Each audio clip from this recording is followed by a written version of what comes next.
자리에 앉으시기를 바랍니다. 지난 시간에 살펴본 것처럼 이제 예수님께서는 세례요한에게 세례를 받으시고 그리고는 광야로 가셔서 사탄에게 시험을 당하시고 그리고 그 시험을 이기시는 과정을 다 거치십니다. 이런 과정을 거치시고 드디어 오늘 본문에서부터 예수님의 공생의 사역이 시작이 되는데요. 제가 주목하는 것은 이렇게 예수님께서 공생애를 시작하는 그 시점에 가장 먼저 행하신 것이 하나님 나라에 대한 선포였다는 것입니다. 15절 이르시되 때가 찼고 하나님의 나라가 가까이 왔으니 회개하고 복음을 믿어라 하시더라. 이 선포가 왜 중요한 의미를 가지고 있는가 하면은 이 15절에서의 이 하나님 나라에 대한 선포는 이후에 예수 그리스도께서 하실 모든 일들에 대한 그 방향을 드러내는 차원의 선포입니다. 그래서 예수님 행하시는 어떤 기적과 이적이나 또 연약한 자를 도와주시는 거나 그 모든 주님의 하시는 사역과 행적은 이 하나님 나라를 세워나가는 여기에 초점이 있다. 이걸 전제로 해서 보셔야 되는데요. 그런데 오늘 본문에 보면은 이제 예수님께서 이렇게 하나님 나라를 선포를 하시는데 그 하나님 나라에는 어떤 성격이 내포되어 있는가가 여기에 드러나 있습니다. 15절을 다시 보시겠습니까? 이르시되 때가 찼고 하나님의 나라가 가까이 왔으니 여기 보니까 그 두 가지가 나옵니다. 하나는 때가 찼고 그리고 또 하나는 하나님의 나라가 가까이 왔다. 이걸 가지고 여러 방향으로 여러 갈래로 설명을 드릴 수 있지만 오늘 제가 여기서 강조하고 싶은 포인트 하나입니다. 이 둘의 공통점이 뭐냐 하니까 이 때가 찼다라는 이 말씀의 의미는 이 때가 찼다는 말씀 속에 뭐가 전제가 되어 있는가 하니까 그 때를 누군가가 정해줬다는 거 아닙니까? 학생이 이제 어느 날 이제 그 중간고사를 보게 되었다 하면 그 중간고사를 정해준 어떤 분이 계시다는 거 아닙니까? 이 때가 찼다라는 이 말씀 속에서 오늘 제가 강조하고 싶은 거는 이 말씀 속에는 주권적으로 일하시는 하나님께서 주권적으로 정해놓으신 시기와 또 그 기간을 통제하고 계시는 분이 계시다는 것, 그 하나님의 주권이 여기서 지금 강조가 된다는, 전제가 된다는 걸 강조하고 싶은 겁니다. 갈라디아 4장 4절에서도 때가 참에 하나님이 그 아들을 보내사 여자에게 나게 하시고, 이 하나님의 나라는 질서의 나라예요. 내가 열심을 내고 열심히 옳다고 당위성 있다는 것도 중요하지만 이게 하나님의 때인가, 이걸 찾는 게 굉장히 중요하다는 사실입니다. 그런가 하면 그 다음 나오는 하나님의 나라가 가까이 왔다, 이 표현도 마찬가지입니다. 아람으로 하나님 나라는 왕적인 통치 혹은 주권, 이런 뜻을 담고 있는 단어거든요, 표현이거든요. 이런 맥락으로 보면은 하나님 나라는 어떤 장소나 영역의 문제를 강조하고 있는 것이 아니라 이거는 통치권의 문제예요. 통치자 되시는 하나님의 주권, 그분의 다스림, 이게 강조가 된 표현이 이 본문에 나와 있는 하나님의 나라입니다. 그러니까 예수 그리스도께서 지금 공생애를 시작하시면서 장소의 문제보다도 그분이 다스리는 영역의 차원에서 하나님 나라를 선포하고 있다는 것입니다. 그런가 하면 이 15절에서의 그 하나님 나라의 선포를 보면은 예수님께서는 이렇게 하나님 나라를 선포하시면서 두 가지 명령을 내리시는 것을 볼 수가 있습니다. 15절을 다시 보십시오. 이르시되 때가 찼고 하나님의 나라가 가까이 왔으니, 그 다음 보세요. 회개하고 복음을 믿어라 하시니라. 여기 보면은 두 가지 명령이 나오는데요. 회개하라, 그리고 복음을 믿어라. 이거는 사실은 같은 의미를 좀 강조하고 있는 그런 중복적인 표현이라고 생각을 합니다. 먼저 앞에 나오는 회개하라라는 의미를 살펴보면은 여기 나오는 회개라는 단어는 방향 전환, 또 되돌림, 또 마음의 변화, 이런 뜻을 가진 단어입니다. 그러니까 여기서 강조되는 회개하라는 말씀은 지금까지 너희들이 신뢰하고 의지하고 있는 그 대상에서 돌아서라는 거예요. 감정적으로 가슴이 뜨거워지는 게 회개가 아니고요. 예수님을 알기 이전에 하나님 나라를 생각하지 못하던 때 내가 의지하던 그 어떤 대상으로부터 돌아서는 것. 그 다음 나오는 복음을 믿어라, 이 명료도 마찬가지입니다. 여기 나오는 이 믿는다라는 단어는요, 이 본인이 믿는 신앙의 대상에 대하여 헌신하는 것까지가 포함되어 있는 믿음입니다. 가슴으로 머리로 믿는 거기서 한 걸음 더 나가가지고 내가 믿는 신앙의 대상에 대하여 헌신하는 자리까지 나가는 차원의 믿음, 이런 것들이 다 뭘 강조하는지 짐작할 수 있는 거 아닙니까? 이제 때가 찼고 하나님 나라가 가까웠으니 지금까지 당신들이 의지하고 당신들이 신뢰하던 그 대상을 바꾸어서 이제 메시아 대신 예수 그리스도를 믿고 따를 뿐 아니라 그분을 향한 헌신의 마음을 가지라는 것까지가 포함되어 있는 내용이다, 이렇게 받으시면 크게 틀리지 않았다고 생각합니다. 이렇게 예수님은 이제 공생의 사역 첫 출발을 하나님 나라와 복음을 선포하시는 것으로 시작을 하시는데요. 그런데 중요한 것은 그 다음입니다. 이렇게 하나님 나라 복음을 선포한 직후에 예수님이 가장 먼저 하신 것이 그 선포된 하나님 나라의 백성들, 그리고 또 그 선포된 하나님 나라를 함께 건설해 나갈 하나님의 동력자들, 예수 그리스도의 일꾼들을 지금 찾고 계시다는 사실입니다. 여기에 우리의 감동이 있는 거 아닙니까? 저는 여기 나와 있는 부르시니 또 나를 따라오라, 이런 표현들, 자 16절 17절을 보십시오. 갈릴리 해변으로 지나가시다가 시몬과 그 형제 안드레가 바다에 그물 던지는 것을 보시니 그들은 어부라. 예수께서 이르시되 나를 따라오라. 또 19절 20절 조금 더 가시다가 세베대의 아들 야고보와 그 형제 요한을 보시니 그들도 배에 있어 그물을 깁는데 곧 부르시니. 여기 너무나 중요한 의미가 있습니다. 주님은 당신의 공생의 시작을 하나님 나라 선포로부터 시작하시고 그 하나님 나라를 세워나가는 그 천국 백성으로 사람을 부르고 계시다는 것. 오늘 우리 예수 믿는 우리 모두가 다 어떻게 예수 믿게 되는지 모르지만 여러분, 우리 모두가 목말라 해야 되는 건 이 주님의 부르심이에요. 이 부르심이 어떻게 반응하는가. 저는 이렇게 예수님의 공생에 당신이 직접 어떤 일을 행하시기 전에 먼저 그 제자들을 부르시는 이 내용을, 또 그 과정을 보면서 참 두 가지 중요한 의미를 발견하는데요. 첫 번째 의미가 뭐냐 하면은 이 예수님 당시 랍비와 제자들 간의 사이는 주로 제자들이 그 가르침 받고 싶은 랍비를 그 제자들이 선택해 가지고 자기가 선택한 랍비를 찾아가는 이런 그 관행이라 그럴까요? 이런 문화를 갖고 있던 상황이라는 겁니다. 그런데 예수님은 지금 제자들이 찾아오기를 기다리시지 아니하시고 주님이 제자들을 찾아가세요. 여기에 참 중요한 의미가 있는데요. 전혀 권위적이지 않으신 겸손하신 예수님의 모습을 볼 수가 있습니다.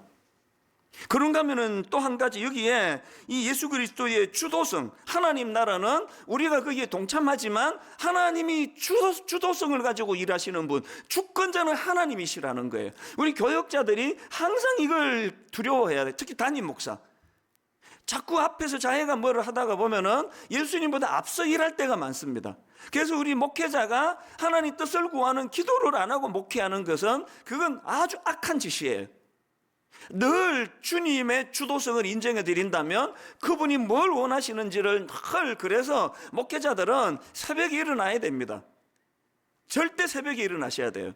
하루 일과를 시작하기 전에 그분의 주도하심을, 그분의 뜻을 살피는 일이 먼저 돼야 된다.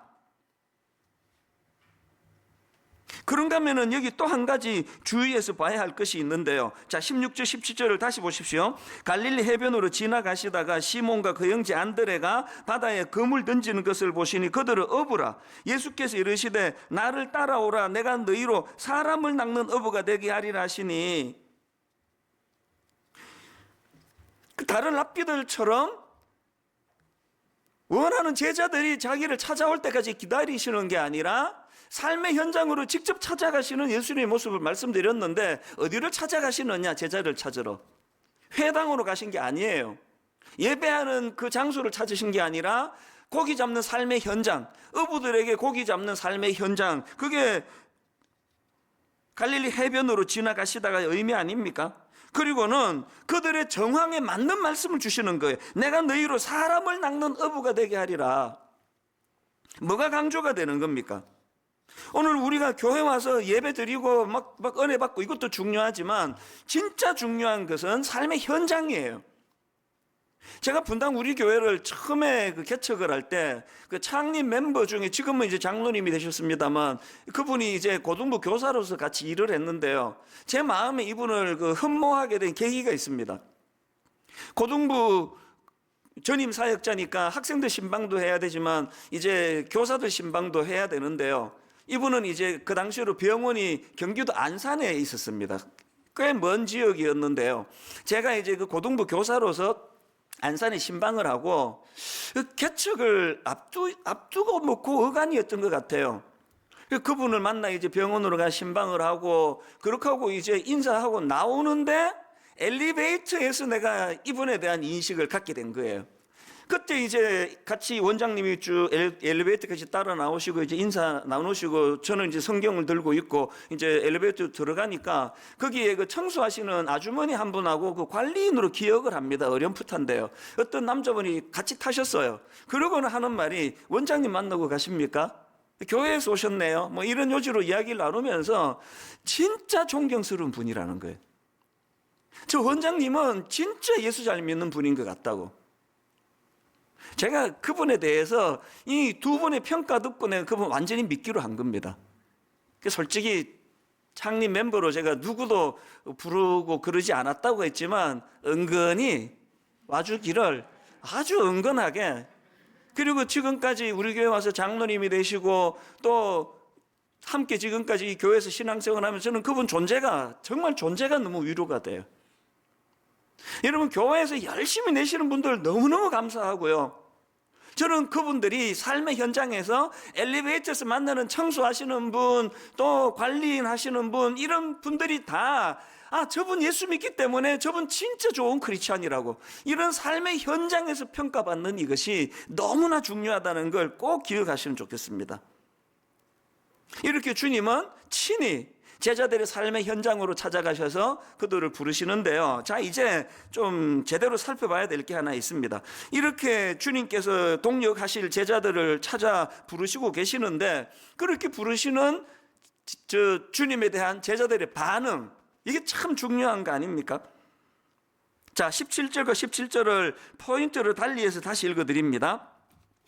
예수께서 이르시되 나를 따라오라 내가 너희로 사람을 낚는 어부가 되게 하리라 하시니 곧 그물을 버려두고 따르니라. 이 따르니라가 나오고요. 19절 20절 조금 더 가시다가 세베대의 아들 야고보와 그 형제 요한을 보시니 그들도 배에 있어 그물을 깁는데 곧 부르시니 그 아버지 세베대를 품꾼들과 함께 배에 버려두고 예수를 따라가니라. 여러분, 여기 나오는 이 두 차례에 걸친 따르니라, 따라가니라, 이 반응이 정말 이게 중요한 소중한 반응입니다. 왜냐하니까 이건 몇 갈래로 의미를 부여할 수 있는데 여기에는 믿음의 결단이 담겨져 있기 때문입니다. 제가 앞에서 15절 설명할 때 말씀 다시 한번 되짚어 보십시오.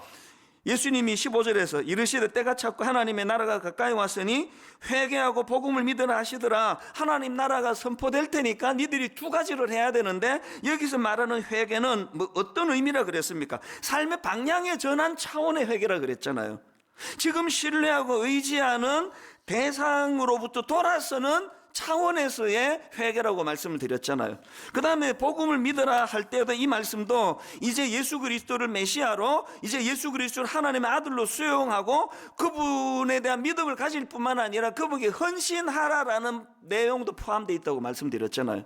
그러니까 지금 제자들이 두 번에 걸쳐서 삶의 현장에서 따르니라, 따라가느니라라는 이렇게 반응을 보인 여기에는 그 앞에 15절에서 예수님이 선포하셨던 이 명령, 이르시되 때가 찼고 하나님의 나라가 가까이 왔으니 회개하고 복음을 믿으라는 이 말씀을 삶의 현장에서 구현해낸 의미라는 것입니다. 이 얼마나 중요한 의미입니까? 그런가 하면은 두 번째로 여기 따르니라, 따라가니라라고 반응했던 이 제자들의 두 번째 의미, 이 반응의 의미가 뭐냐 하니까 이거는요, 우선순위의 변화 차원에서의 결단이 내포되어 있다는 겁니다. 이 우선순위가 바뀐 거예요. 18절 20절에 보면은 따르니라, 따라가니라 앞에 똑같은 전제가 거기 붙어 있습니다. 18절을 보십시오. 곧 그물을 버려두고 따르니라. 20절 곧 부르시니 그 아버지 세베대를 품꾼들과 함께 배에 버려두고 예수를 따라가니라. 이 두 번에 걸쳐 나오는 버려두고의 의미가 뭘 내포한다고 생각하십니까? 삶의 우선순위가 달라졌단 말이에요. 그들이 버려둔 그물은 우선순위가 바뀌기 이전에 가장 소중했던 도구예요. 어부에게 그물이라는 거는 이거는 뭐 생계의 수단 아닙니까? 근데 그거를 버려두고 주님을 따랐다. 그러니까 옛 도구를 버려두고 옛 도구를 청산하고 주님을 따라갔다는 건 사람을 낚는 어부가 되게 해주시겠다는 주님의 말씀을 전적으로 신뢰하고 수용하며 따라간 그런 믿음이 내포되어 있다. 우선순위의 변화를 말한다. 이런 의미고요. 그런가 하면 한 가지 더 있습니다. 세 번째로 제자들이 따르니라 따라가니라라고 반응했던 이 반응에는 이 즉시 결단하는 믿음이 내포되어 있다는, 이 즉시하는 결단. 18절에 곧, 이게 즉시 그물을 버려두고 따르니라. 망설임이 없었다는 거예요. 오늘 여러분 여기에서 우리가 제자들의 부르심에서 곧, 즉시 이 말씀이 내포하고 있는 의미, 그게 믿음의 결단, 우선순위의 변화 차원에서도 중요하지만 여기 나와 있는 곧, 여기 나와 있는 즉시의 결단은 이건 인간이 한 게 아니라 성령님이 하신 거예요. 절대로 인간이 이렇게 할 수 없습니다. 저도 머리 잘 굴리는 사람이거든요. 한국에 나갈 대책 집어넣고 그래야만 되는 거 저도 아는데 인간의 생각을 뛰어넘는 전적인 성령님이 하시는 일이에요.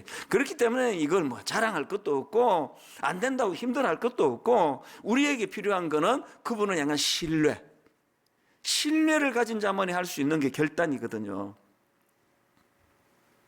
그런데 여러분 여기서 한 가지요. 17절을 다시 보십시오. 예수께서 이르시되 나를 따라오라 내가 너희로 사람을 낚는 어부가 되게 하리라, 이런 말씀을 주시는데요. 이게 참 독특한 게 제가 앞에서 그 당시 랍비들은 스승이 나서서 제자들을 뽑는 게 아니라 제자들이 스승을 찾아간다는 그런 그 문화도 설명을 했지만 그 당시 제자와 랍비 사이에 어떤 이 관계가 형성이 되는가 하니까 그 당시 랍비와 제자 사이는 주로 가르침과 배움이 주 목적인 관계였다는 겁니다. 뭘 배우러 가고 뭘 가르쳐 주는 게 랍비예요. 그런데 지금 예수님이 제자들에게 접근하시는 방식은 내가 이런 걸 가르쳐 줄 게가 아니에요. 그 사람들에게 사람을 낚는 어부가 되게 하겠다. 뭘 의미합니까? 주님이 니들을 부르는 건 내가 뭘 가르쳐 주는 게 목적이 아니라 니들에게 꿈을 심어주겠다는 거예요.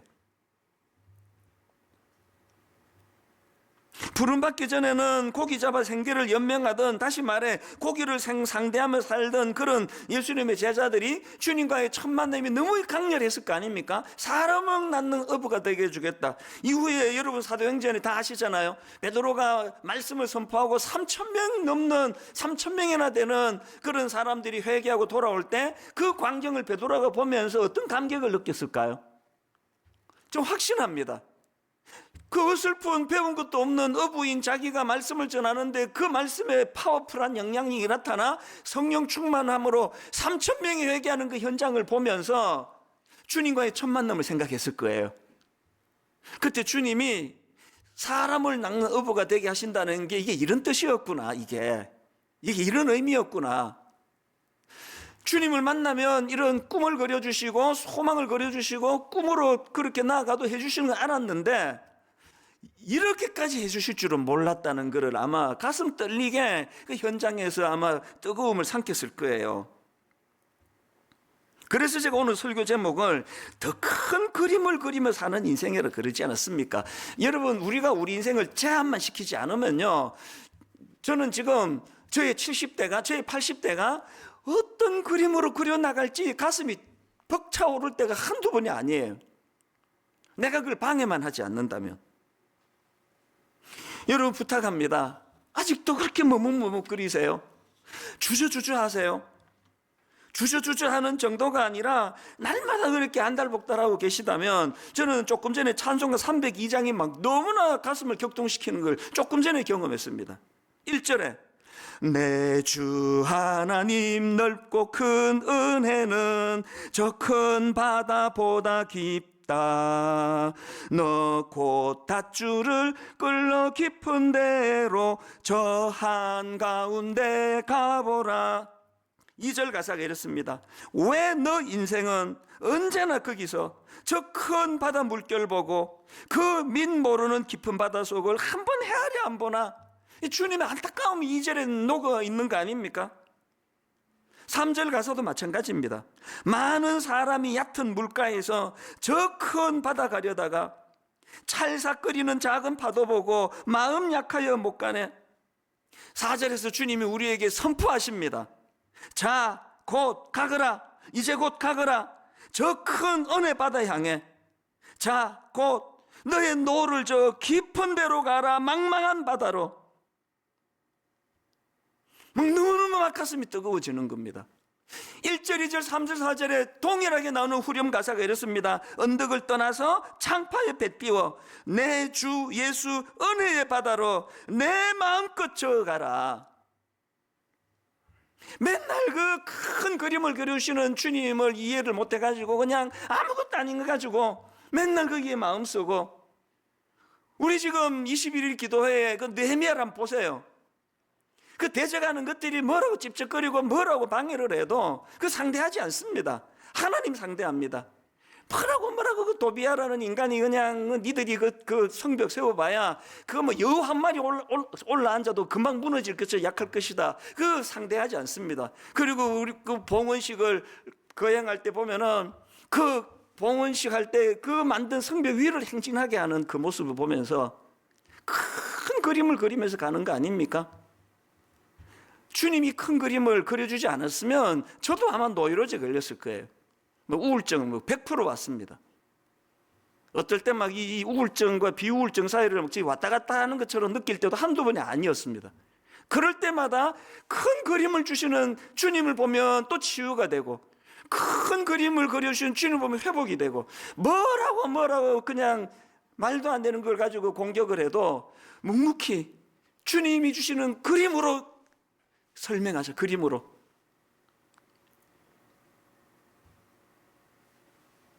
우리의 연약함은요, 그렇게 결단하고 거물을 버리고 주님을 쫓기로 했는데, 그것도 그 다음날 가가지고 그 버린 거물 찾아가지고 그거 계속 그 만지작 끓이는 게 이게 우리 아닙니까? 여차하면은 이거 옛날로 돌아가려고. 뭐 베드로 보면 모릅니까? 다시 뭐 옛날로 돌아가고. 그게 우리 모습이에요. 여러분, 결단한다는 게 뭐냐? 내 참 부끄러운 얘기인데요. 그렇게 역이민 한국으로 와놓고도 바로 그 시민권을 제가 반납 안 했습니다. 부끄러운 얘기인데 계속 갖고 있었습니다. 왜? 인생이 어떻게 될지 모르는데, 근데 이게 내 인생의 결정적인 방해가 되는 겁니다. 아니, 목회하다가 뭐 조금만 어려우면 아이씨, 미국 가버릴까 그냥. 뭐하러 내가 여기 비행기 타면 미국 가는데, 미국에 가서 목회도 되는데, 계속 그런 충동이 나는 거예요. 그래서 제가 어느 날 이래 갖고는 안 되겠다. 왜? 반드시 미국 되돌아갈 것 같아가지고. 그래서 제가 시민권을 반납하러 광화문에 갔는데 그날을 저는 잊지 못합니다. 저의 이 나약함. 제가 이제 그 미국 대사관에 가가지고 시민권 반납 서류를 제출하니까 그 여자분이에요. 잊혀지지가 않아요. 그 서류를 받으면서 딱 한마디 하더라고요.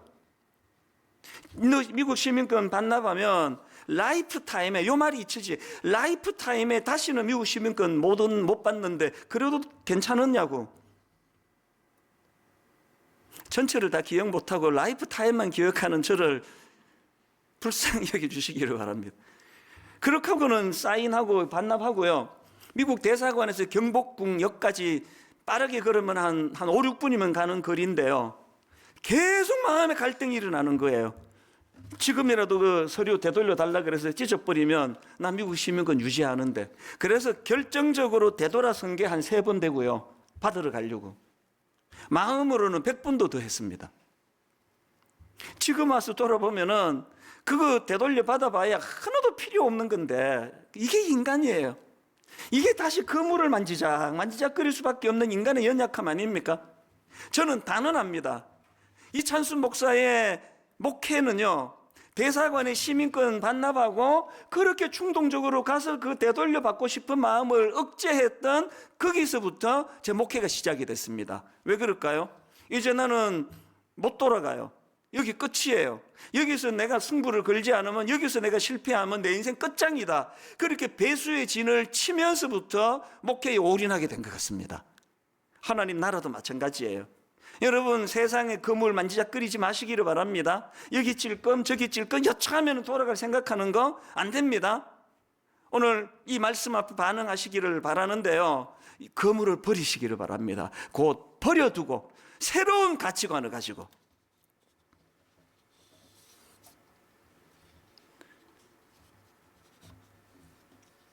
지난주에 미자립교회 월세 대납 운동을 버리겠다고 선포했더니요, 지난 한 주 우리 교회 사무실이 마비가 될 정도로 전화가 많이 왔대요. 제가 우리 직원들한테 참 미안했는데요, 그러면서도 한편으로는 너무너무 제 자신에 대해서 많은 걸 생각하게 되었습니다. 분당 우리 교회는 뭐 코로나 바이러스고 뭐고 뭐 아무 걱정이 없기 때문에 오늘도 이렇게 임대료 때문에 걱정, 어떤 분은 전화로요 막 40분씩 그렇게 호소를 하는 분도 계시다는 거예요. 그 직원이 그 들어봐야 아무 소용이 없는데 답답하시니까. 너무나 어려움을 겪고 있는 사역자들이 많다는 그 이야기를 들으면서 진짜 마음이 아팠습니다.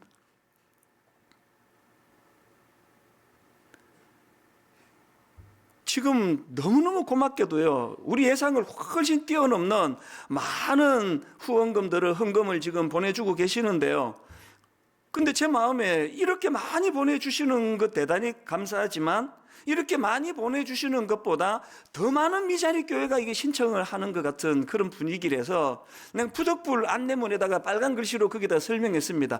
혹시 우리가 갖고 있는 이 후원 금액보다 자원하는 교회가 더 많아지면 추첨으로 결정할지 모르겠다고.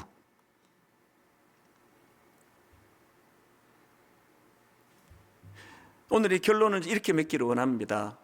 하나님은 우리에게 큰 그림을 보여주세요. 그저 우리 본능은 내 한 교회, 그저 우리 본능은 내 가족, 내 식구, 내 인생. 근데 주님은 다 버려둬라. 그러면 큰 그림을 그려 보여주겠다. 하나님 아버지, 코로나 바이러스가 창궐하는 이 시점에 이제는 우리 어린 자녀들로부터 어른에게까지 조금씩 지치고 마음의 염려가 쌓여가고 있는 현실입니다. 전 세계적으로 경제적으로 먹구름이 밀려온다는 암울한 소식을 듣고 있습니다. 하나님, 이 모든 문제를 해결해 달라고 구하기 전에 이런 결과들이 어디서부터 출발했는가를 돌아보게 하여 주시옵소서. 우리들의 교만으로 과학이 이렇게 발달이 됐다고, 이제 우리 하나님 없어도 잘 살 수 있다고, 하나님, 이 가슴 아픈 코로나 바이러스 현실을 앞에 놓고 이 문제도 주님께 해결해 달라고 기도해야 되겠지만, 근원적으로 하나님 아버지, 주님이 그려주시는 큰 그림을 바라보지 못하고 그저 옛 그물을 만지작거리는 연약한 우리의 모습도 되돌아보고 점검하는 기회로 하나님, 오늘 이 아픈 현실을 사용할 수 있도록 인도하여 주시옵소서. 수많은 미자립교회, 현실적으로 너무나 어려움에도 불구하고 오직 주님만 바라보고 의지하며 그렇게 인내하며 달려온 참 존경스러운 우리 그 주변의 동역자들을 바라보면서 우리도 그들의 믿음처럼 하나님 아버지, 이 결단하며 그물을 버려두고 달려나간 수많은 이 땅의 사역자들과 교회들과 주님의 자녀들에게 더 주님을 의지하고 붙잡는 믿음을 허락해 주시고, 하나님의 능력이, 하나님의 방법이 이 한반도 땅 또 전 세계에 드러나도록 하나님이 간섭하여 주시옵소서.